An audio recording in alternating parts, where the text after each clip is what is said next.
All right, this is going to be a pretty short video on getting you started with the digital sculpting assignment in Blender. And what you're going to do for this is just sculpt something really simple. It could be a simple object like I have a tree stump here. You could do something like a log or, I don't know, a piece of metal decoration like a door knocker or a vase that has some nice, like maybe a clay or terracotta vase that has some nice, like surface detail and chips and stuff in it. Something architectural like a pedestal or other stone artifact. You could do something organic like a creature, but I would keep it really simple, especially starting out. This is a small assignment for the week. So, doing something like a full character or a full bodied creature or something like that would be um, pretty ambitious and outside the scope. So you don't have to do that. Obviously, it's up to you. You could do just like a face or a bust if you want. So there's a lot of options. The main goal is just to practice using the sculpting tools. So to keep this video relatively short, I'll go ahead and get started. So I have this model that I did of a tree stump, and you can see it's pretty low poly, very simple. I just have big chunky details for like the silhouette and things like that. Um, Something that I want you to keep in mind when you make your base mesh is that try to keep the polygons fairly evenly distributed. So that means having polygons kind of all around. What sculpting does is you're going to subdivide these polygons exponentially. So think of it as like you put an edge here and here, which turns this into 4. And then the next one gets divided by 4 and it gets pretty high pretty quick. So you don't want a big open area. So like on top, since this is a cylinder, this is like a big open polygon. So what I did is I just got the knife tool and just kind of cut it across and then cut it this way. So these are all four-sided. Four-sided polygons work much better because you can just cut through and you get a nice clean wireframe. So just keep that in mind when you're modeling. You have an evenly distribution of polys and edge loops. So from here, what you will do, or what I like to do, so I go back to object mode. I will make a modifier called multi-resolution. So this will divide your model, subdivide your model into different levels of detail, and then you can sculpt on it and go between the two. And also this sort of mimics ZBrush's workflow. So if you want to kind of graduate to ZBrush or try out ZBrush, this workflow kind of matches ZBrush to some degree. So click subdivide. I've made 4 levels. So right now I'm in viewport. And if I go down the different levels, you can see how it changes. So I might go up to like 6. You want to be careful going up too fast because if you have a weaker computer, if you go up too fast, it might crash. So keep that in mind. And then once you have something you like, you can go to sculpting mode here with the sculpting tab, or you could just stay here and go to sculpt mode. Either way is fine. So here in sculpt mode, navigation is the same. The only difference is, so these are my brush settings. You can play with the brush settings here if you want to. There's some pretty advanced stuff that you can experiment with. For this assignment, we just want to get used to the multi-res and using the brushes, but there is some stuff here that you can experiment with. So if sculpting is something you want to dive deeper into for next week, you can definitely think about that. So I'm going to go to the modifier and I might go down. So now you can see I can go down under sculpt to the different levels of detail. I like to stay only in the detail I need. Like for example, there's no reason to go to 6, so I usually will stay at a certain level. And then once I need more smaller details, I'll move up then. So you can see, so I have a mouse and a tablet. I highly recommend using a drawing tablet for this because you get a lot more control. So let me go up to 6 just for a demonstration. So here I have a mouse, and if I click, you can sculpt with the mouse, and it works okay. Like you can kind of build up your surface. If you use a tablet though, there's much more subtle control you have. For one thing, it's easier to use a tablet. It's easier to control it and get a lot of detail. It's closer to actual sculpting or actually closer to drawing.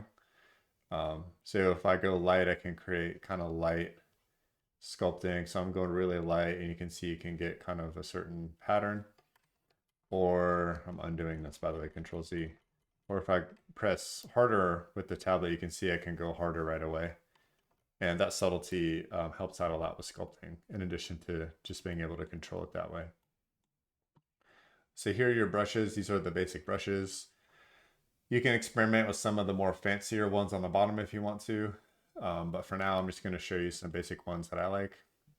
So the standard draw is just kind of, it just kind of sculpts, it just kind of pulls the surface up.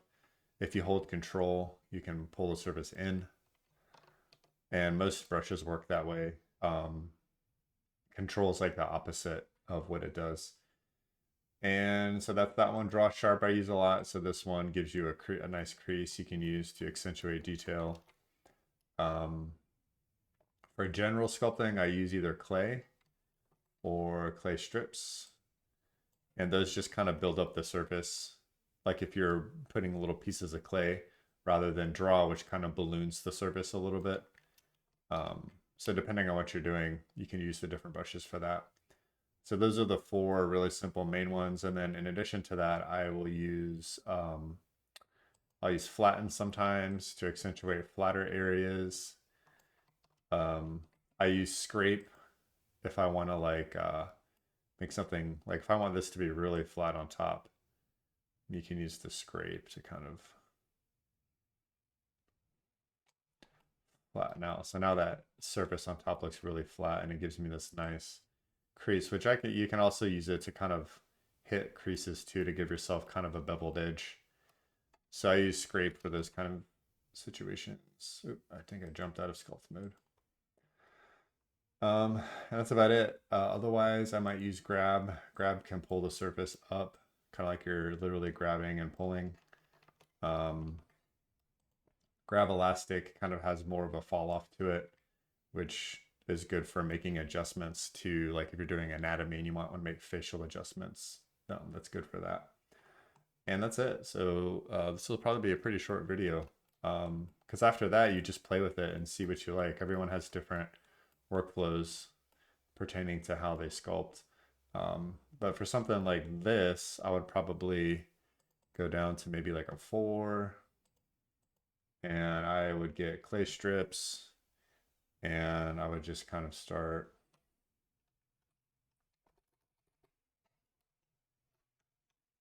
I don't know, probably just find a place I would want to start. I don't even know where that would be.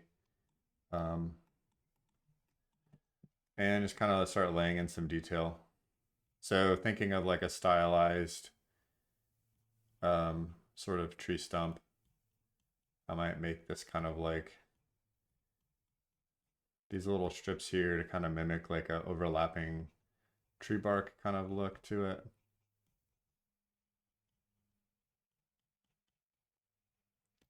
And if you start low, you can see it looks pretty crunchy.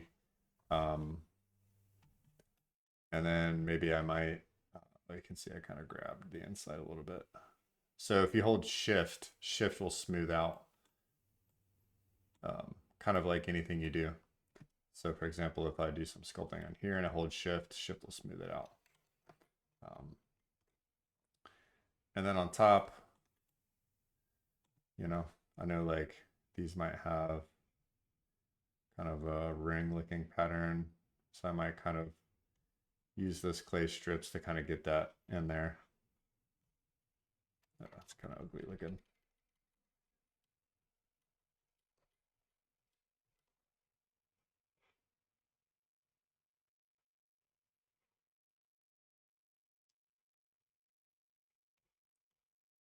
The thing about the sculpting too is you can go really loose and keep it kind of like kind of crunchy for quite a while before you kind of really get into like the details of it. Also might grab the scrape and start making these little, so these are supposed to be like little broken areas. You know, like if you look at stylized bark, sometimes they have like those little chunks of bark that kind of stick up. And you could use like the scrape brush to kind of make those a little more apparent, I guess you could say. Maybe make this ridge a little more, stand out a little more. And this is pretty much it. This is the workflow. So now, like if I wanted to make this, any of these two areas a little more detailed, I would then move up to maybe like a 5 or a 6. And then that would help me do some more detail. So now maybe I'll get the draw sharp to, so you can control the size with the bracket keys. You can also control the strength. If you have a tablet, you click the little button on the pen, you can do it right here. It's a little, actually I might bring the strength down a little bit. And then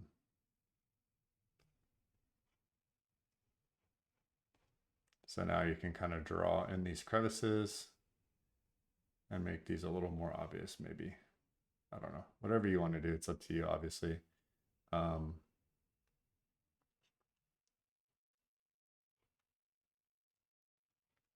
And then you can see it starts to stand out a little more. And then maybe here. So there's just a lot of like kind of back and forth.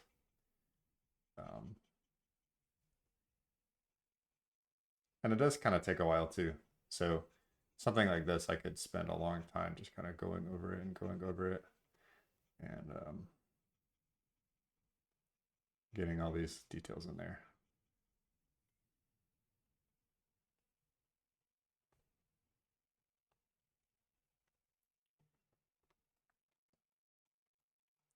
And then maybe for the inside, I might want to like separate it a little more, which means putting kind of a crease in there. And I'd probably go around and do it around the whole thing. You even kind of do a scrape there. You can get these little chunks to kind of come over into here, kind of like that. You know, on the inside, maybe you want to, a little too big, make it smaller. Maybe you want to make some of these rings a little more pronounced.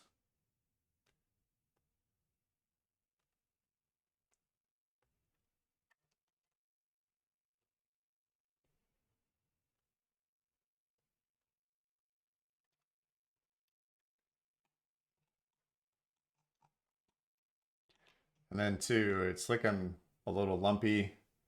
So I might get the flatten and maybe kind of flatten out.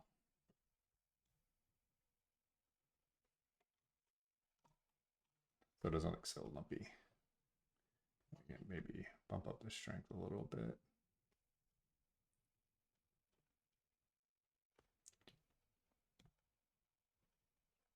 So sculpting's pretty fun and kind of relaxing, honestly, to do. Sometimes it's relaxing just to do little kind of tedious things like this. It's almost just like doodling, but in 3D. It has, once you get kind of used to how the brushes feel, it kind of has less of a technical feel to it that modeling might have, and it feels much more artistic. So it's pretty fun to kind of go through and just kind of do some of these things. And then I might do the same thing here. These also look a little lumpy. So actually for these, I might use scrape because they really need like, get these really.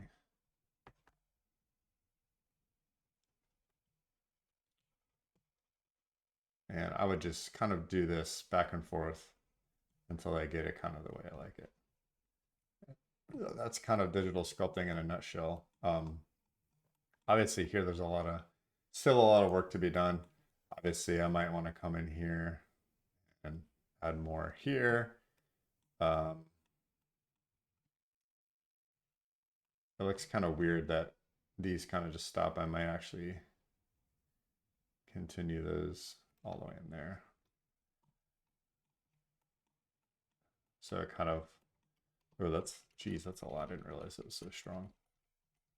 Yeah, it's always good to look at bring the strength way down. Look at your model from different angles. Make that smaller. Maybe even go to 6 because I was kind of getting a little crunchy there. And then I can make that kind of notch or crease go all the way around and all the way over.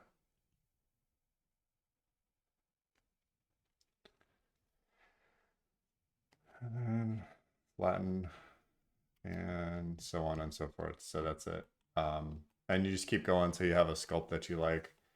Um, you know, if I were to get this and make it really kind of increase the strength and could get these a little more pronounced too. Um, you know, for like the bark, maybe you could get the clay strips and take the strength down, and you can kind of go over it to get kind of like more organic. See how it kind of like starts giving it a more organic looking surface because you get those little micro lines in there. So it's a good way to kind of get a little more organic roughness to the surface. And hopefully, yeah, this is still really lumpy on top. I would probably go through and still work on the top. I don't like the top here. It looks like it was like carved in with Play-Doh. So I'd probably kind of scrape out, make these edges a little harder, go in with a smaller brush and just kind of keep working on that until I have a nice stylized sculpted tree stump. And for here, you might use this for a render, or maybe you could, I know we use Substance Painter and did normal maps. So you could use this as like, when you get more comfortable with modeling, you would probably start thinking about like kind of a high poly, low poly workflow where you use like a higher resolution version like this to bake out like a bump or normal map and transfer the detail onto the low. So yeah, that's kind of like digital sculpting. Hopefully this helps. Looking forward to see your work.